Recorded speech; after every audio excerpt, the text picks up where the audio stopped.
Bonjour à tous et bienvenue. Je suis Sang Kaiyou de l'Institut coréen pour les alternatives politiques et économiques. On se retrouve pour l'histoire de la monnaie, notre 11e rendez-vous déjà, et le dernier chapitre de notre série sur l'Europe médiévale. Alors on a vu comment l'Europe a reconstruit un ordre commercial vraiment brillant. Mais et si ce succès, justement, était la cause paradoxale qui l'a forcé à se lancer sur les océans? C'est la question qu'on va explorer aujourd'hui. Pourquoi le triomphe commercial du Moyen-Âge, au lieu d'apporter une sorte de stabilité, a au contraire obligé l'Europe à prendre la mer? C'est un paradoxe fascinant, et on va décortiquer ça ensemble. Bon, pour bien saisir ce paradoxe, il faut d'abord prendre la mesure de la sophistication de l'ordre commercial médiéval. C'est un système qui a mis des siècles à se rebâtir, et qui était loin d'être primitif. Il faut se remettre dans le contexte. Après la chute de Rome au 5e siècle, l'économie monétaire elle s'est quasiment éteinte. Il a fallu un processus incroyablement lent sur des siècles pour que ça redémarre. On parle de l'arrivée des systèmes comptables au 8e siècle, d'un essor agricole au 11e, tout ça pour que le commerce puisse enfin renaître. On parle d'une gestation de près de 800 ans. Mais ce qui est passionnant, c'est que cette renaissance, ce n'est pas une création spontanée, une sorte d'invention sortie de nulle part en Europe. Non, c'est plutôt le résultat de la réintroduction de connaissances et de techniques bien plus avancées qui avaient été soigneusement préservées ailleurs.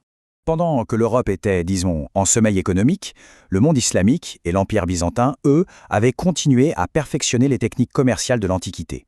Et, ironie de l'histoire, ce sont les croisades qui vont servir de pont.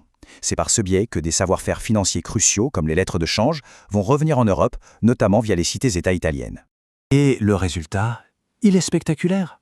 Au XIIe et XIIIe siècle, ces nouvelles techniques permettent de tisser un réseau commercial d'une précision et d'une ampleur inédites. De Londres à Constantinople, l'Europe redevient un espace économique totalement intégré et dynamique. Ce réseau, il fonctionnait grâce à de véritables technologies financières, une monnaie plus standardisée, la fameuse lettre de change, et une comptabilité de plus en plus pointue. Avec ces outils, un marchand n'avait plus besoin de se trimballer avec des sacs d'or. Une simple écriture dans un registre suffisait pour faire des affaires à travers tout le continent. C'était révolutionnaire. C'est là que le fameux paradoxe entre en jeu. Le système marche, et même, il marche trop bien. Son efficacité va créer un problème complètement nouveau, un problème critique. Le commerce sur le papier, grâce au crédit, pouvait littéralement exploser. Un marchand à Gênes achetait de la laine à Bruges sans qu'une seule pièce de monnaie ne bouge physiquement. Mais, et c'est le point crucial, à la fin de la chaîne, il fallait bien régler la note. Chaque transaction devait, un jour ou l'autre, être soldée avec de la monnaie bien réelle, bien sonnante et trébuchante. Et pour ce règlement final, il fallait de l'or et de l'argent physique. C'est ce que les historiens de l'économie appellent la famine des métaux précieux. Attention, ça ne veut pas dire qu'il n'y avait plus d'or du tout. Ça veut dire qu'il y en avait beaucoup, beaucoup trop peu par rapport au volume gigantesque des échanges. Une véritable pénurie de liquidités. La meilleure image pour comprendre, c'est vraiment celle du goulot d'étranglement. Imaginez un immense entonnoir. En haut, on déverse des flots de transactions, tout ce commerce sur papier. Mais en bas, la sortie est minuscule. C'est la quantité d'or et d'argent réellement disponible pour payer. Résultat, le système est complètement bouché, engorgé. Ce graphique le montre parfaitement. La courbe de la croissance commerciale, elle grimpe en flèche, c'est exponentiel. Pendant ce temps, la production des mines en Europe, elle, stagne. La vitesse du commerce dépasse donc complètement la capacité à fournir le métal pour payer les factures. Ça crée un déficit de liquidité qui devient systémique. Et ce goulot d'étranglement, ce point de rupture, va complètement changer la nature de la question économique la plus importante de l'époque. Regardez bien ce changement de perspective. Avant, le problème était interne. Comment rendre le commerce plus efficace? La réponse, c'était les outils, meilleurs compta, lettres de change. Mais maintenant, le problème n'est plus interne, il est externe.